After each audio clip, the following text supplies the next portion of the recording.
ఎప్పటి నుండో నినాదం ముందుకు తీసుకుపోతున్నాం. దానితో పాటు అసెంబ్లీ పార్లమెంటులో చట్టసభలో రాజకీయ రిజర్వేషన్లు ఇవ్వండి. మాకు ఏ రకంగా అయితే రాజ్యాంగబద్ధంగా ఎస్సీ ఎస్టీలకు రాజకీయ రిజర్వేషన్లు ఇచ్చారో వెనుకబడిన వర్గాలకు రాజకీయ రిజర్వేషన్ ఇవ్వని కేంద్ర ప్రభుత్వం ఎప్పటి నుండి డిమాండ్ చేస్తున్నాం. ముఖ్యంగా కూడా బడ్జెట్లో కూడా సప్లాన్లు ఏర్పాటు చేసి 50,000 కోట్లతో కేంద్రంలో బడ్జెట్లో 50,000 కోట్లని బీసీల కోసం కేటాయించమని ఎప్పటి నుండో మేము కేంద్రాన్ని డిమాండ్ చేస్తున్నాం. మొన్న కేంద్ర హోంశాఖ మంత్రులు అమిత్ షా గారు ఒక మాట చెప్పారు, ఈ పార్లమెంట్లోనే మహిళా రిజర్వేషన్లు పెడతామని. ఆనాటి నుండి బీసీ నాయకులుగా ఉన్నటువంటి శరద్ పవార్ కానీ, లాలూ ప్రసాద్ యాదవ్ కానీ, ములాయం సింగ్ యాదవ్ కానీ ఇట్లాంటి బీసీ యోధులంతా కూడా పార్లమెంట్లో ఎప్పటి నుండో మహిళా రిజర్వేషన్ బిల్లులో బీసీ మహిళలకు రిజర్వేషన్లు తప్పకుండా 33% పెట్టాలని ఎప్పటి నుండో డిమాండ్ ఉంది. మీరు మహిళా రిజర్వేషన్ బిల్లుకు మేము వ్యతిరేకం కాదు. మహిళా రిజర్వేషన్లో బీసీ మహిళలు ఎస్సీలకు ఉన్నాయి, ఎస్టీలకు ఉన్నాయి, మైనారిటీలకు అన్నిటికీ ఉన్నాయి. కానీ బీసీలకు ఒక ప్రత్యేకమైన మంత్రిత్వ శాఖను ఏర్పాటు చేయమని ఎప్పటి నుండో చెప్తున్నాం. అదేవిధంగా బీసీ ఉద్యోగస్తులకి ఏదైతే ప్రమోషన్లు ఉన్నాయో ఆ ప్రమోషన్ రిజర్వేషన్లు ఇవ్వమని నినాదం. ఇట్లాంటి కేంద్రంలో ఉన్నటువంటి డిమాండ్ల పైన కేంద్ర ప్రభుత్వం ఒత్తిడి తీసుకురావడానికి రేపు జరిగే 19వ బీసీల ఆత్మీయ సదస్సులో ఆంధ్ర రాష్ట్రంలోని బీసీ మంత్రులంతా కూడా తీసుకొచ్చి ఈరోజు ఎన్డీఏ కూటమిలో తెలుగుదేశం ప్రభుత్వం క్రియాశీలకుల బాధ్యత ఉన్న సందర్భంలో గౌరవ మంత్రివర్యులు, గౌరవ ప్రజాప్రతినిధులు, బీసీ ప్రజాప్రతినిధులు అందరినీ తీసుకొచ్చి ముఖ్యమంత్రి గారిని కూడా కలిసి, ఎందుకంటే కేంద్రంలో క్రియాశీలక పాత్ర పోషిస్తున్నటువంటి గౌరవ ముఖ్యమంత్రి నారా చంద్రబాబు నాయుడు గారు ఈరోజు పవన్ కళ్యాణ్ గారు కానీ, భారతీయ జనతా పార్టీ కానీ ఈ కూటమి ప్రభుత్వం ఢిల్లీలో ఉంది కాబట్టి, ఒక బీసీ ప్రధానమంత్రి నరేంద్ర మోడీ ఈరోజు ఈ దేశానికి, భారతదేశానికి ప్రధానమంత్రిగా ఉన్నారు కాబట్టి వీటన్నిటిని సాధించుకోవడానికి రాష్ట్ర ప్రభుత్వం పైన, ముఖ్యమంత్రి గారిపైన, కూటమి నాయకులపైన ఒత్తిడి తీసుకొచ్చి కేంద్రాన్ని మెప్పించి ఒప్పించి ఈ హక్కులు సాధించుకునేటువంటి ఒక ఆలోచనతో రేపు జరిగేటువంటి బీసీల ఆత్మీయ సదస్సు ఏర్పాటు చేస్తున్నాం.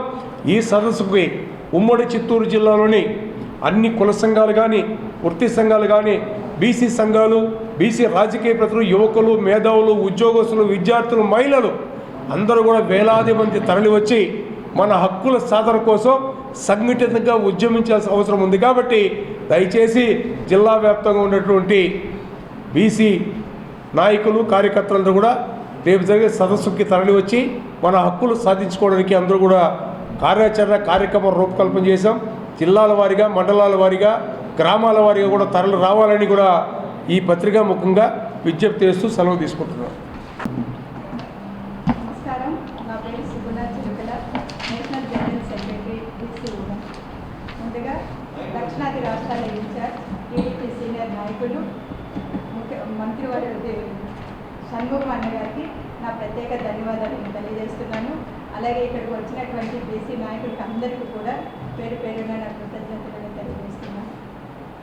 జాతీయ బీసీ సంక్షేమ సంఘం అధ్యక్షులు మరియు ఎంపీ రాజ్యసభ సభ్యుల గౌరవనీయులు మన ఆర్ కృష్ణయ్య గారి ఆధ్వర్యంలో రేపు జరగబోయే ఏప్రిల్ 19న బీసీ కుటుంబాలకి, బీసీ విద్యార్థులకి, బీసీ ఉద్యోగస్తులకు, రాజకీయ నాయకులకు అందరికీ, ప్రత్యేకంగా మహిళలకు ఏదైతే ఉందో 33% అది 50%గా పెంచుతూ వాటిని సబ్ కోటా కింద బీసీ మహిళలకు 50% రిజర్వేషన్ కల్పించాలని కూడా ఈ ప్రోగ్రాం పెట్టడం జరుగుతుంది. దానికి ఈరోజు ఈ బ్రోచర్ని అన్ని రాష్ట్రాల వారికి ప్రత్యేకంగా రమ్మని ఆహ్వానం పలుకుతున్నాము.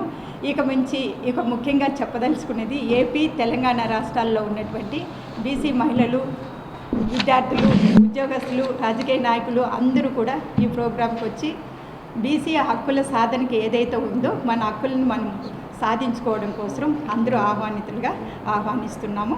నమస్కారం. జరగబోయే రామతులసి కళ్యాణ మండపంలో ఈ 2 జిల్లాలకు సంబంధించినటువంటి అన్ని కులాలకు సంబంధించిన బీసీ సంఘాలు, కుల పెద్దలు, అదేవిధంగా విద్యార్థులు, మహిళలు అందరూ కూడా ప్రత్యేకంగా మరీ ప్రెస్ ద్వారాతో ఆహ్వానిస్తున్నాము. మీరందరూ తప్పకుండా వచ్చి మనకు రావాల్సినటువంటి వాటా మనమెంత మనకెంత ఆ నినాదంతో మనం అందరూ ముందుకు వెళ్తున్నాం. కాబట్టి అందరూ కూడా ఒకే నినాదంతో ఒకే ట్రైను ఒకే ప్లాట్ఫారం అనే విధంగా అందరూ కలిసి మెలిసి ఈ కార్యక్రమాన్ని విజయవంతం చేసుకునే తిరుపతికి మీరందరూ రావాల్సిందిగా కోరుచున్నాం. ముఖ్యంగా తిరుపతిలో ఒక బీసీ భవనం కట్టి మేమందరూ బీసీలందరూ విద్యాపరంగా ఆర్థిక పరంగా అందరూ ఎదగాలంటే ఇలాంటి కార్యక్రమం మాకు ఒకటి కావాలని కోరుకుంటున్నాం. కాబట్టి మాకు రావాల్సినటువంటి అన్నిట్లోనా కూడా మేము ముందుకుండి ఇంక మీదట అందరూ పీక్కుంటున్నారు. మేము అడుక్కునే స్థాయిలో కూడా లేదు. ఇప్పుడైనా అందరూ మనం మేలుకొని బీసీలందరూ ఏకమై ఈ రామ్ తులసి కళ్యాణ మండపంలో ఈ బీసీ ఐక్యవేదిక అందరూ విజయవంతం చేస్తారని అందరూ వస్తారని ప్రత్యేకంగా బీసీ కులాలందరికీ కూడా మా యొక్క కమిటీ ద్వారాతో శిరసా ధన్యవాదాలు. ఆంధ్రప్రదేశ్ సంచార జాతుల సంఘం రాష్ట్ర అధ్యక్షులు, జాతీయ బీసీ సంక్షేమ సంఘం ఉపాధ్యక్షులు. ఈరోజు అన్ని సంఘాలు కూడా పేద ప్రజలకు ప్రభుత్వానికి మధ్య వారధిగా ఉంటూ రాష్ట్ర కేంద్ర ప్రభుత్వాల ఫలాలను నిరుపేదలకు అందించాలనే సదుద్దేశంతో గత 25 సంవత్సరములుగా మేము ఈ సంఘాల ద్వారా మేము పనిచేస్తున్నాం. అత్యంత వెనుకబడిన కులాలు సంచార జాతులు దాసరి, దమ్మర, బడుబొక్కల, గంగిరెద్దుల, జోగి, జంగమ, మొండిమండ, బాలసంతు, బహురూపి, వంశరాజులు ఇట్లాంటి కులాలు కూడా ఎవరికీ తెలియదు. ఇలాంటి కులాలంతా కూడా గతంలో ఎస్టీ హోదాలో ఉన్నాయి, ఇప్పుడు బీసీఏలో ఉన్నాయి. వీళ్ళంతా కూడా రాష్ట్ర కేంద్ర ప్రభుత్వ ఫలాలను అందిపుచ్చుకోలేకపోతున్నారు. మా పోరాటం అంతా కూడా నిరుపేదల కోసం, ఈ బీసీలో ఉండే అత్యంత వెనుకబడి కులాల కోసం, ప్రజలంతా కూడా బీసీ సమాజానికంతా కూడా మేము తెలియజేసేది ఒక్కటే, మేము పోరాటం చేసేది పేదల కోసం, అంటే మీకోసం. మీరంతా కూడా బీసీ సంఘాలకు మద్దతు ఇవ్వాలని కోరుతున్నాం. మద్దతు అంటే ఎక్కడ బీసీ సంఘం సమావేశాలు జరిపినా ప్రతి ఒక్కరు కూడా ఇది మన ఇంటి పెళ్లిలాగా ప్రతి ఒక్కరు, యువత, మహిళలు, ఉద్యోగస్తులు అందరూ కూడా ఈ సమావేశానికి వచ్చి మన సంఘీభావాన్ని తెలియజేసి రాష్ట్ర కేంద్ర ప్రభుత్వాలకైతేనేమి అధికారులకైతేనేమి మన డిమాండ్ను వాళ్ళ ముందరకు తీసుకువెళ్ళాలి. మనమంతా కూడా రాజకీయ పార్టీలకు అతీతంగా ఈ సమావేశాలు ఏర్పాటు చేస్తున్నాం. బీసీల హక్కు కోసమే నిరంతరం పోరాటం చేస్తున్నాం. అదని మీకు ఈ సమాజానికి తెలియజేస్తూ ప్రతి ఒక్కరు కూడా సమావేశానికి వచ్చేసి సమావేశాన్ని విజయవంతం చేసి మన ఐకమత్యాన్ని సమాజానికి తెలియజేయాల్సిందిగా కోరుతున్నాం.